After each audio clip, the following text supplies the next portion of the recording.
What's up, guys? Welcome back to Newswave. Well, it looks like the situation between Microsoft and Sony with that Activision Blizzard deal has continued on, and it's actually starting to get pretty weird now, with Microsoft not only downplaying, but even burying the Xbox brand compared to PlayStation. We'll go over that here today. Also, we are going to be talking about a potential remaster and even sequel that's being teased for the Switch from one of the better studios within Square Enix, and we'll also be talking about that PlayStation Plus update for the month of October, because while the game list looks pretty good, it's also fairly disappointing. Guys, if you enjoy these videos, make sure you hit that like button, helps out a ton. And if you're new here to the Spawn Wave channel, make sure you subscribe down below. And we're gonna start today with the PlayStation 5 and the latest update, as it appeared to have some changes for the overall user interface when it comes to those activity cards. We can see this posted up by Push Square, where we now have single player activities and multiplayer activity squares. Before, you would hit the PlayStation button and they would just be all over the screen, no real organization. In this case, though, say you pick the single player activities card, it will then give you a list on the left side so you can sort of go through them a bit easier. My only thing is, I haven't really used the activity cards, and I'm curious if other people are kind of in the same boat where they haven't used them as much as they originally thought they would, because Sony was really talking these activity cards up quite a bit at launch, and I just haven't felt the need to use them really at all. The idea is you could jump into a game quickly, maybe if you have 10 minutes and you can get a trophy or beat a certain level, and it will even give you an estimated time as to how long it'll take you to do that before you even attempt it. So in that case, it makes sense. I haven't felt the need to use them, but let me know down below if you're someone who uses the cards a lot, or if you're someone like me who just really hasn't used them much. Also, it looks like one of the better early Switch titles is finally getting that physical copy for collectors. We can see this post up over on Super Rare Games, where they have The Tourist and Fast RMX. They also have a bundle here at $77.31. I think I'm gonna try to get the bundle because The Tourist, also a really good game, but Fast RMX was there early in the Switch's life, basically there at launch, right? And it's a very good, I would say, alternative to F-Zero. I mean, I know a lot of people want F-Zero. This is like the next best thing. Shinnen did some very impressive stuff here with both games, but Fast RMX has always stuck with me since the Switch first came out. It's a very fast-paced game that I think has accomplished the feeling of speed, but also had some very clean visuals, and the file size is pretty small. So it's an awesome game to check out if you have not yet, especially if you like the Wipeout series or F-Zero, anything there. And I think it's really cool that it's finally getting that physical copy. I will be picking this up. It looks like the pre-orders will be going live later this afternoon, about 1 p.m. Eastern, and they only have roughly 6,000 copies that will be printed, so hopefully I can get in and grab one. Oh, and it looks like one of Square Enix's mobile games is shutting down next year. This is Final Fantasy VII, The First Soldier. I remember they showed this off during one of their presentations, and it at least looked decent for a mobile game. It was kind of the third-person shooter Final Fantasy game, but we can see this posted up over on their Twitter account, where they say, "It is with a heavy heart that we are announcing the end of service for Final Fantasy VII The First Soldier. We'll be ending service at 7 UTC on January 11th, 2023. Despite all our efforts to bring you regular updates with fresh and exciting content, we haven't been able to deliver the experience that we were hoping to and that you all deserve. So we have made the extremely tough decision to end service for Final Fantasy VII The First Soldier." And I do wonder what the expectations are for some of these mobile games, because we see the top of the mountain. I mean, some of these games are bringing in hundreds of millions, even billions of dollars. So it's pretty clear Square has kind of a short leash for some of these live service games. We see what happened with Babylon's Fall. So if this game didn't immediately shoot right out of the gate and it's just making tens or even hundreds of millions of dollars, maybe Square is like, we took a shot, we'll move on from this one. So unfortunate if you were a fan of it, but there you have it. Looks like in January it'll be shutting down. And guys, with some of the quick news out of the way, let's get into the bigger stuff. Let's start right away with a potential tease for a big Switch remaster and sequel. And this is coming from Team Asano, who has quickly become one of my favorite developers to keep an eye on, because they just have some stuff coming out of left field. Live Alive. Who saw that coming? I mean, no one. And they are, of course, putting out games that I would say call back to some of the better times for JRPGs. Well, it looks like now we could see them move forward a bit more with the Bravely Default. series. We can see this post up on Gamatsu. This is from the 10th anniversary live stream for Bravely Default from the producer at Team Asano, saying, over the past 10 years, our team has grown larger and our capacity has increased. Looking at the opening movie of Bravely Default, I feel like announcing a remaster would be the best possible thing and something fans would desire. But for now, I'm unfortunately unable to announce anything like that. For now, let's just say. Yeah, kind of saying that at the end. I mean, clearly they're alluding to a potential announcement, but they also talked about a sequel maybe for Bravely Default 2. We can see this same live stream saying Bravely Default 2 was well received by fans, and as a result, we're hoping to continue the series as we feel we can pull it off once again. With that said, we're still in the planning phase, and I suspect development will take another 3 to 4 years, so we'd appreciate if fans could bear with us. So it's pretty clear Team Asano has been on an absolute roll when it comes to production and getting games out. Let's talk about Live Alive, and obviously we've had Triangle Strategy, Octopath Traveler, Bravely Default 2, and Octopath Traveler 2 is coming out next year, and they have worked to really hone in and refine that HD 2D style with every single release. Live Alive looks awesome in some of the scenes that they have, and Octopath Traveler 2 with some of the marketing and preview trailers they've shown looks even better. So I like that they're continuing to build on that style, but Bravely Default 2 didn't use that. It used kind of its own style there. So the idea of having a remaster for Bravely Default and then maybe Bravely Default 3. They asked kind of jokingly, would you rather it be called Bravely Default 3 or Bravely Default the Third? And I think just stick with Bravely Default 3, that should be fine. But it being 3 to 4 years off, I assume this could end up on Nintendo's next system, next platform, whatever's after the Switch. So, I mean, that's exciting stuff there. It's just good to hear that Bravely Default, the series, appears to be in a good place. Bravely Default 2 sold over 1 million copies, also found its way to Steam on PC. So maybe with the next one, Bravely Default 3, they just try to put it on a bunch of platforms and really explode that series forward. So that's good to see that. And the idea of a remaster, I know there are people who are probably like, well, I've played that game before, I don't need it again, but there are probably a lot of people who played Bravely Default 2 and have not played that first one, and let's face it, the store for the 3DS shutting down. So it wouldn't be a bad idea to take that game and move it up to current platforms at that time, which, let's say it's out in 2 years, that would still, we assume, at least have the Switch be available for it to be dropped on. So, hey, exciting stuff there for Bravely Default fans, and it's good to see Team Asano just continuing to roll along because it doesn't look like they have any plans of stopping. Next up, let's talk about that Activision Blizzard deal, as Microsoft is doing anything they can to push this forward, and Sony on the other side is doing everything they can to throw up roadblock after roadblock after roadblock. And now we're starting to see some public filings here from the CMA in the UK. And for example, we can see this. This was posted up over on Twitter, a cut of the filing from Take Him. Says, the CMA found a pattern of Microsoft acquiring development studios and making their upcoming games exclusive to Xbox. This is an interesting thing for the CMA to point out with ZeniMax, Obsidian, inXile, and Ninja Theory. For example, we have Hellblade 2, I guess is coming out next year. It feels like it's been a while since that game was revealed, but that is going to just be on the Xbox and Game Pass platforms with PC. You have ZeniMax with Starfield, which we heard stories of Starfield and Sony talking to Bethesda about some sort of exclusive content in Starfield, or maybe just a timed exclusive outright. So we can all sort of assume that there was a PS5 version of that game, and yeah, I mean, technically these games are just being put on Xbox with no PlayStation version, which kind of goes against what Microsoft has said about playing games everywhere possible and trying to make it more accessible to gamers than ever before with this Activision Blizzard deal. And so Microsoft has decided to respond pretty drastically, we'll say, by basically putting the PlayStation up on a pedestal. For example, we can see this posted up by Tom Warren, another snippet with the responses from Microsoft to the CMA. They say Sony PlayStation has been the largest console platform for over 20 years, with an install base of over 150 million consoles, make it larger than Nintendo and more than double the size of Xbox. I think they had their estimates for Xbox, it was like 67.3 million.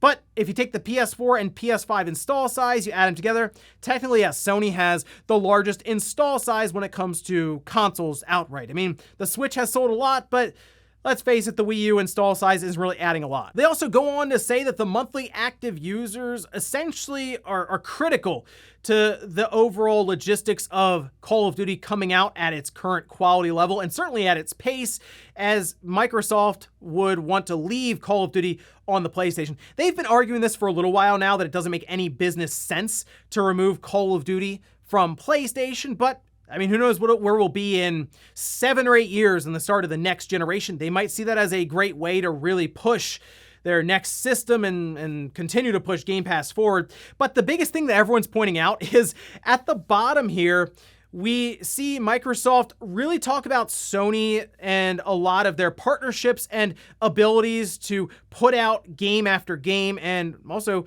sell a lot of games on their platform. They say there were over 280 exclusive first and third-party titles on PlayStation in 2021. Nearly 5 times as many as on Xbox. Now, I think what Microsoft's trying to display here is one, yes, Sony, they sell a lot of games and they are able to create a lot of games with third parties through these partnerships and all this, but also showing that, yeah, Sony is technically locking down a lot of games to their own platform. But they go on further to say that they're their last place in console, they're 7th place in PC, and they're nowhere to be found in mobile game distribution. So yes, in a sense, Microsoft, or at least the lawyers representing Microsoft, are working to, I mean, just about bury Xbox completely.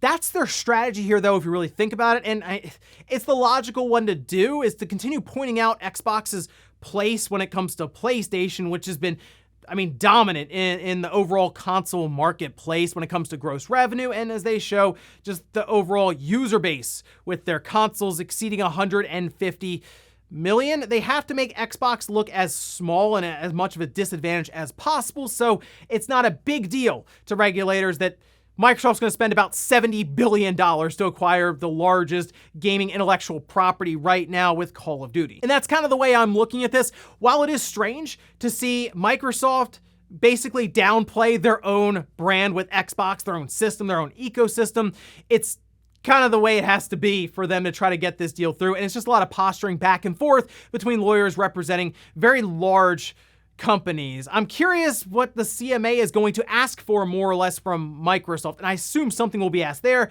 and also from the FTC. And most likely it's all going to center around the obvious, which is Call of Duty. So I guess we'll find out here in the coming months, as I think in the next 2 months we should hear more stuff from the FTC, and then by early next year, we'll hear more from other parts of the world with regulators chiming in as to what they want to do about this $70 billion acquisition. Next up, let's talk about Nvidia and their RTX 4090. It launched yesterday, and some of the benchmarks for it are just downright impressive, and kind of expect that from the $1,600 graphics card, but genuinely some of the benchmarks where the CPU is getting in the way of the video card, even at a resolution of 1440p, it's impressive stuff. But it also turns out very difficult to get one of these things, and well, wouldn't you know it, after it's sold out almost immediately, except for that PNY card. I guess a lot of people still avoid PNY. It's been like that for a long time, but after it's sold out at Best Buys and Micro Centers and Amazon, all these places, started to pop up online as you expect on eBay. We can see this over there where it's like $3,500 Founders Editions cards. The box is massive, by the way, in that picture. Like $3,200, $3,000. I did see a $2,500 4090 card for Asus, the Zotac card just over $2,000, and I'm curious how these will sell in the aftermarket, because if it doesn't sell as well as they would have, say, during the big cryptocurrency boom when a lot of companies were buying 10, 20, 30, 40 cards up just to do crypto mining, maybe some of these prices will come down a bit. I mean, it's already a $1,600 card that, to be honest, is overkill for most end consumers. I'm curious about the benchmarks for the 4080, not the top 4080, the one that's a bit cheaper, that we all know is basically a 4070, because that at least is a bit more within reason. However, those cards will also sell out and probably end up to be the same price as the MSRP of the 4090. But still, I'm interested to see what they have there, and I'd like to see Nvidia work towards their official 4070 that's not the lower end 4080, and eventually the 4060 and all of this, because that's still, I think, the interesting price point for me anyway when it comes to video cards. See what you can get out of the lower priced cards that are $400 or $500, which is weird to say that since back in the day, $250 to $300 would get you a very good video card, at least a decent experience at a moderate resolution. But yeah, the RTX 4090, turns out it sold out pretty quick, and now it's on eBay for at least twice the value. Who would have thought? And in our last bit of news, let's talk about the PlayStation Plus games for the month of October. Remember, there are several tiers that Sony is working to update people on here, with the Essential tier getting a couple of games that they throw in like usual for the monthly PlayStation Plus update. But now we have Extra and Premium, and they're, I think, building expectations for that Premium tier because it's kind of been neglected since launch. There really hasn't been a big push for, I don't know, PS1, PS2, or PSP games coming to the service. But let's take a look at what Sony has coming up here on October 18th. We can see the list from Push Square. Makes it a bit easier to fit it on screen here for you. Also have the PlayStation blog linked down below in the sources. Whole lot of Assassin's Creed games. We have China, India, Russia, Assassin's Creed 3 Remastered, Syndicate, and Odyssey. I've been interested to go back to Syndicate. It's been a while, and I think Syndicate was the last one that I remember still being kind of that classic Assassin's Creed formula before they went full-on like RPG, grindfest kind of stuff. So that's one I might check out again. But Dragon Quest Builders, we have that on the PS4, Dragon Quest Builders 2, Dragon Quest Heroes 2, Dragon Quest 11S, great game, certainly recommend it. GTA Vice City, the Definitive Edition, that being for PS5 and PS4. We have Ho-Oh on the PS4, Inside on the PS4, Naruto to Boruto on the PS4, and then The Medium being the PS5 game. And you know what? I think that's a decent update for PlayStation Plus Extra. I still believe that is the sweet spot for these tiers that Sony has. I really can't recommend Premium in its current state, but Extra, there's a lot of stuff to play there, especially if you're picking up your PS5 for the first time. I think that's probably one to subscribe to and get a large list of games to play immediately. But now let's take a look at PlayStation Plus Premium. We can see this list here once again from Push Square. Castlevania Lords of Shadow. All right, well, it's on the PS3, which means you're streaming that, so that's already kind of frustrating. Everyday Shooter, also on the PS3. And then we have Limbo, which is a great game. Also Street Fighter 4, that is on the PS4, so that's not like a stream game, which, all right, good. Yakuza 3, Yakuza 4, and Yakuza 5, all remastered.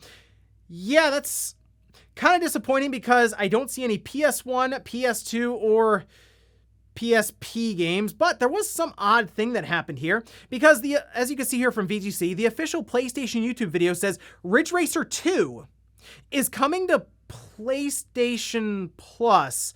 I'm not really sure if they were planning it and then they pulled it but left it in the trailer. That would be weird, or if maybe they're going to be announcing it closer to October 18th and it's just more of a surprise drop. Ridge Racer 2 it's a fine game, but I feel like there's way more stuff they can pull from for the PS1, the PS2, or the PSP. And that to me is why it's so disappointing. There are so many possibilities, but Sony they just don't seem interested in adding much value to PlayStation Plus Premium from their legacy catalog themselves or with third parties. There's just so many games you could rattle off for any of those systems that would be a great fit for PlayStation Plus Premium, especially when you add in the idea of there being trophy support. Having the original Metal Gear Solid in there, even though that's a game that a lot of people have played, it would still be really cool to go through it with trophy support and, of course, the additional filters and the higher resolution frame, all those different things. It's just, there are games they can add, but for some reason, they've just been very reluctant to do so. Let me know what you think about this list, though, especially if you're a PlayStation Plus Premium member. How do you kind of feel about the additions that Sony's been making to that service? And before we go to the comment of the day, we're gonna take a look at the poll that I posted up yesterday. We're asking, the Steam Deck has now sold over 1 million units. Did you buy one? 13% said yes, 35% said no, but I'm planning on getting one in the future, and then 52% said no, I'm not interested in it. And there are some drawbacks to the Steam Deck, obviously. The biggest one for me is the battery life. I don't even really mind the size as much. But certainly the limitations around how long you can play it without plugging it in is kind of an issue.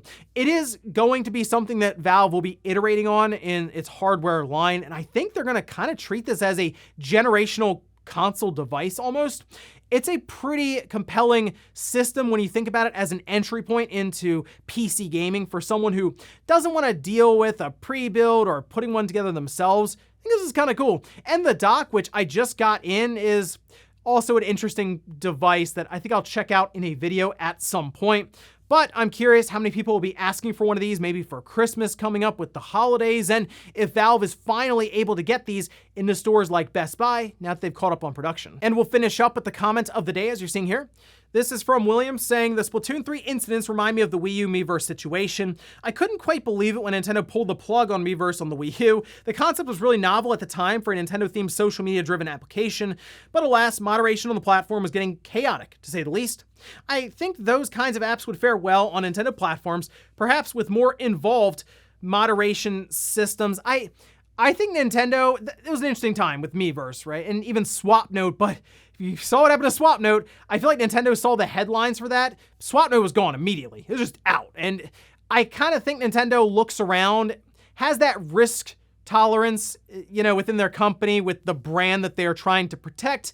And to them, even something like native voice chat, that we see some of the behavior when it comes to the internet with those sorts of things, it's just not worth it to them. And they would rather you have to use their phone application that if you are younger, you would have your parents, I guess, let you use their cell phone or whatever, or you would just talk to each other off of the Nintendo system with Discord. But even something like Miiverse or SwapNote, it's just, they look around and go, is this worth it for us to allow communication and give keys to the community when, well, things can go off the rails pretty quickly. And for Nintendo, they just decide not to really participate in that. And it's unfortunate because Miiverse was genuinely creative, and I wouldn't mind seeing them take a shot at that again, maybe with their next platform, but we'll see. And ladies and gentlemen, that's going to do it here for Newswave. If you enjoyed this video, guys, hit that like button. If not, hit the dislike. Leave comments down below about everything we talked about here today. Was Team Asano teasing some Bravely Default news there, maybe with a remaster or a full-on sequel to Bravely Default 2? And